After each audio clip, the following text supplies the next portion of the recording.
Kenapa gerakan-gerakan Zionis, Freemasonry, Illuminati, dan yang sejenisnya mereka rame-rame masuk Indonesia, saudara?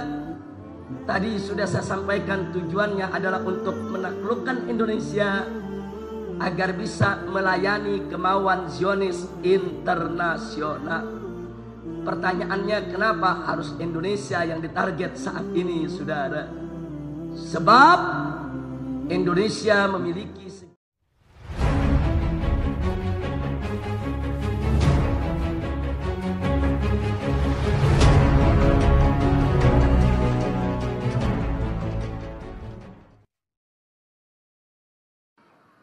suka atau tidak suka, dunia tetap harus mengakui bahwa kita punya negeri memiliki sejumlah keistimewaan yang bisa menjadi modal untuk kebangkitan umat Islam di seluruh dunia, saudara.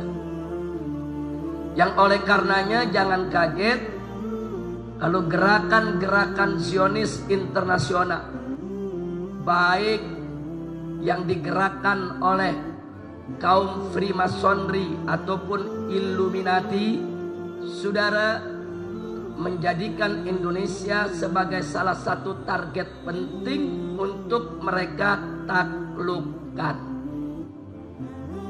Gerakan Zionis ialah suatu gerakan dari bangsa-bangsa Israel di seluruh dunia yang bercita-cita ingin mendirikan negara Israel Raya untuk menguasai seluruh dunia. Sedangkan Freemasonry ini gerakan politik yang dilakukan oleh kaum Zionis yang tujuannya untuk memuluskan dan melancarkan jalan bagi Zionis di dalam mewujudkan cita-citanya. Begitu juga Illuminati, suatu gerakan politik yang merekrut tokoh-tokoh dunia, baik dari kalangan Yahudi maupun non-Yahudi, baik dari kalangan Israel maupun non-Israel, untuk menjadi kaki tangan Zionis di dalam mewujudkan cita-cita mereka.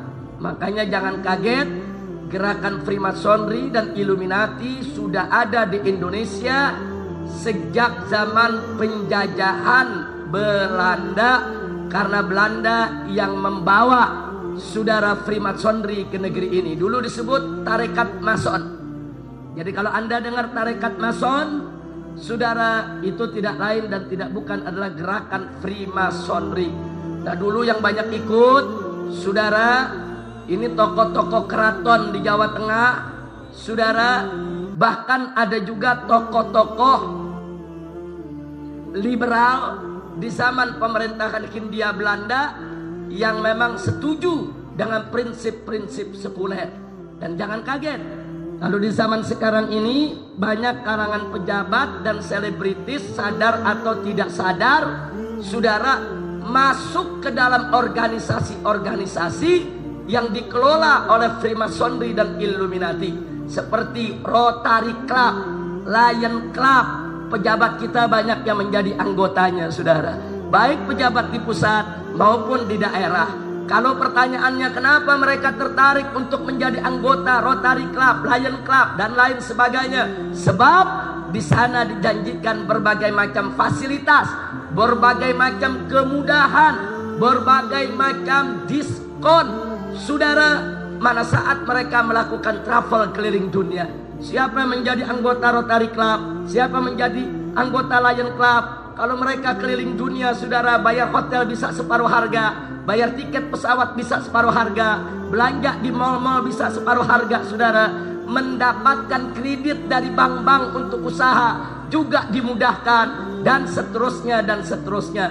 Makanya jangan kaget, banyak pejabat-pejabat Indonesia sekalipun, saudara, dari tingkat kepala daerah sampai menteri-menteri di tingkat pusat, sampai anggota-anggota dewan kita tertarik untuk menjadi anggota Freemasonry maupun Illuminati, yang merupakan bagian daripada kerja Zionis untuk menguasai dunia internasional ini. Nah, oleh karenanya saya ingatkan kepada semua umat Islam untuk tetap berpegang teguh kepada hablullah yang Allah amanatkan dalam Al-Qur'anul Karim.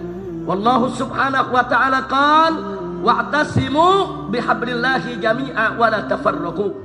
Berpegang teguhlah kamu kepada hablullah, kepada tali Allah, kepada hukum Allah, kepada aturan Allah, kepada ajaran Allah, dan jangan sekali-kali kamu berpecah belah. Umat Islam tidak boleh bercerai-berai, tidak boleh berpecah belah. Wajib mereka bersatu di dalam hukum Allah, di dalam menegakkan kalimat Allah, dan di dalam meninggikan kalimat Allah subhanahu wa ta'ala, insya Allah. Nah sekarang mari yuk kita buktikan secara singkat saja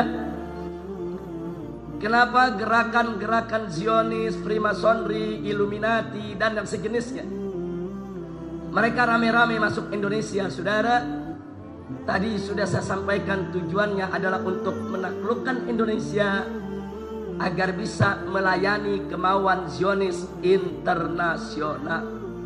Pertanyaannya, kenapa harus Indonesia yang ditarget saat ini, saudara? Sebab Indonesia memiliki sejumlah keistimewaan yang luar biasa yang tidak dimiliki oleh negeri-negeri Islam yang lainnya, saudara. Yang pertama, bahwa Indonesia ini adalah aktsarus sukanan Islamiyah, saudara, fil alam, yaitu negeri yang memiliki penduduk mayoritas Muslim terbanyak di dunia. Tidak ada satu negara Islam pun yang penduduknya beragama Islam mencapai hampir 250 juta orang, saudara. Dan ini nggak main-main banyaknya kuantitas dari penduduk Republik Indonesia ini merupakan modal besar untuk gerak pasar ekonomi internasional, saudara. Makanya kita lihat bagaimana Indonesia menjadi sasaran empuk untuk barang-barang produk asing, saudara. Apakah itu penjualan daripada kendaraan-kendaraan otomotif, apakah penjualan elektronik, apakah penjualan lain-lainnya, saudara. Mereka semua serbu pasar-pasar Indonesia karena di sini merupakan pembeli terbesar di dunia, saudara. Nah, jangan lupa, saudara. Dan tidak sampai di situ, dengan mayoritas umat Islam ada di Republik Indonesia ini, saudara, secara otomatis siapa yang memimpin Indonesia, siapa yang menguasai Indonesia, sebetulnya dia adalah pemimpin Muslim sedunia, saudara. Ini merupakan penduduk dengan warga Muslim terbesar di dunia, saudara. Negara-negara Arab tidak seberapa, saudara. Negara-negara Arab terpecah menjadi negara-negara kecil. Ada Saudi, ada Kuwait, ada Yaman, ada Bahrain, dengan penduduk hanya beberapa puluh juta saja, saudara. Tapi Indonesia, negara kesatuan Republik Indonesia, dari Sabang sampai Merauke yang begitu besar, begitu luas, ini menghimpun tidak kurang dari 250 juta jiwa beragama Islam, ibadallah. Oleh karenanya ini dibaca oleh musuh-musuh Islam.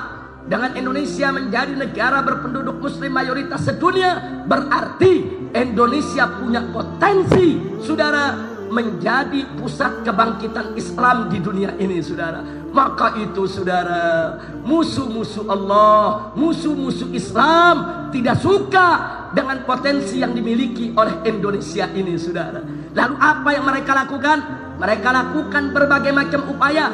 Bagaimana caranya ke depan Indonesia tidak lagi mayoritas Islam, saudara. Mereka hancurkan sendi-sendi kehidupan kita. Bagaimana Indonesia 20 tahun yang lalu, umat Islam di Indonesia masih 90%, saudara. Tapi hari ini umat Islam di Indonesia hanya 86%, saudara. Kenapa bisa berkurang? Satu, karena kristenisasi yang merajalela, pemurtadan yang merajalela di berbagai daerah di Indonesia, dan banyak orang-orang awam Indonesia yang dimurtadkan.